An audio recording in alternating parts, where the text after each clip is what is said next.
Hello, my name is Urszula and welcome to the bonus episode of Talks in the Park. Today we want to focus on a very important problem nowadays that everyone encounters at some point of her or his lives, which is fake news. With me is Philip Klotz and we will talk about how to check and verify news that pops up on the internet, social media and more. Hi Philip. Hi, how are you doing? Great, thanks. And you? Good. At the beginning of the episode, I think we should talk a little about when and how can we become a victim of fake news. Any ideas?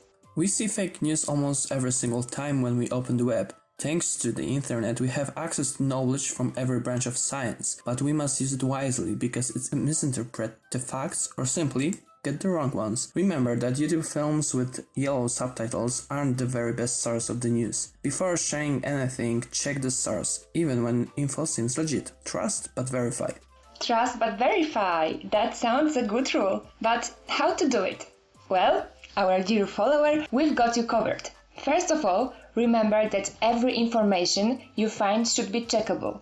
Often some pseudoscientists use arguments that cannot be verified by any means. If you encounter one and you can't check it, leave it. Some of these people still use the theories or information that were proven wrong long time ago.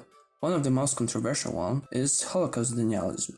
Even in most recent years, there was a legal case in the UK that had to once more state that these horrible things took place in the history. If you want to know more, Google Irving vs. Penguin books. That's just unbelievable. I think most of the times pseudoscientists just ignore the facts, or at least they only focus on arguments that support their thesis and ignore the rest of them. So remember that the coin always has two sides, and if someone only shows one side of it, well, that's the red flag. In previous episode, we were discussing environmental problems. We can take an example from that topic. A lot of people don't believe or just don't want to believe that the reason of increase in the average temperature on Earth's atmosphere is caused by human industry and agriculture. One of the most popular arguments from their point of view is local weather, to be more specific, individual, local and rare cold periods, and they ignore unequivocal long-term global warming trend.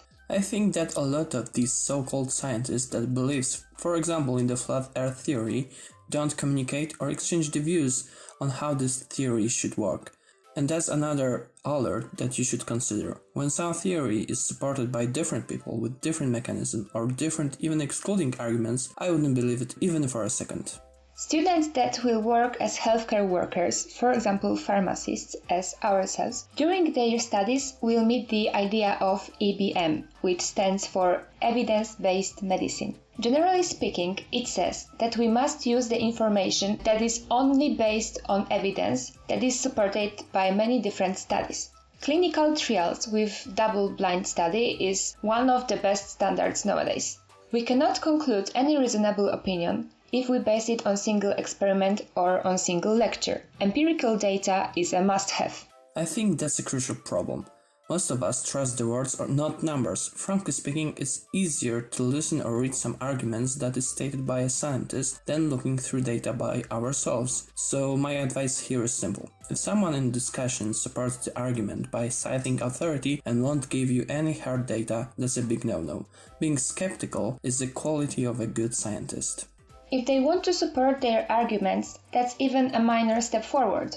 On my Facebook thread, I've seen a lot of weird theories about cases of autism caused by vaccines or even that big pharma rules the world. When I decided to ask a question about any evidence, in response I got comment that I should prove that he or she is wrong, not the other way around.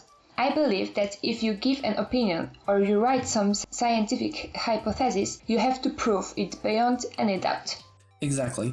We can only discuss about problems or theses if one provides the solid proof or at least some proof. I think another red flag is that some of the pseudoscience theories are in contrary with common knowledge. I think that's the reason behind its popularity. If you say some controversial sentence, it goes viral. Whether it's true or not, that's often in the background. And I think, last but not least, the source. After my very brief research, I found couple types of putting source in some hypotheses written on Facebook or in some video on YouTube. Some of them doesn't even put source in the description or at the end of the post. Some of them use an article from a very unreliable website, another put a dozen of sources just to make it more believable. Remember that any scientific post should be based on reliable source, best from well-known scientific magazines or academic textbooks. And one more rule: quality, not quantity. Couldn't agree more. I think we talked over most of the so-called red flags, don't you think? Definitely. So at the end of the bonus episode, I would like to talk a little bit about consequences of fake news and pseudoscience. Do you think that this problem could be the source of serious issues? Very much so. I think, first of all, it may have a very serious impact on our health. Imagine if people won't agree to vaccinate their children, or they will rely on some Facebook posts and ignore healthcare professionals' advice.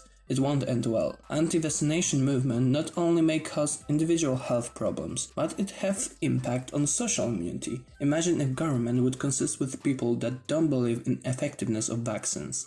That would have an impact on public funds and public health care system. As you can see, one problem leads to another and another, and the chain grows. The way you put it makes me think that every branch of our social life could have a problem with fake news. Of course, politics is one of the most important areas of our life, because it creates the law and it organizes how our countries develop. If any of governments would rely on non-verified information, that would lead to chaos. Imagine if police or juridical authority could use pseudoscience theories or mechanisms such as dowsing in the cart. Innocent people could be sentenced to prison. And I think that's a very good argument to share awareness and above all, share verified and true information on our social media. Let's be change and the voice of wisdom among our friends and families. Well, sharing this episode could be a start. Thank you so much for your time and your tips how to avoid fakes. I'm sure I will start using them right after our conversation. Stay safe. It was a pleasure. Thanks for invitation. Cheers. Bye. Bye-bye.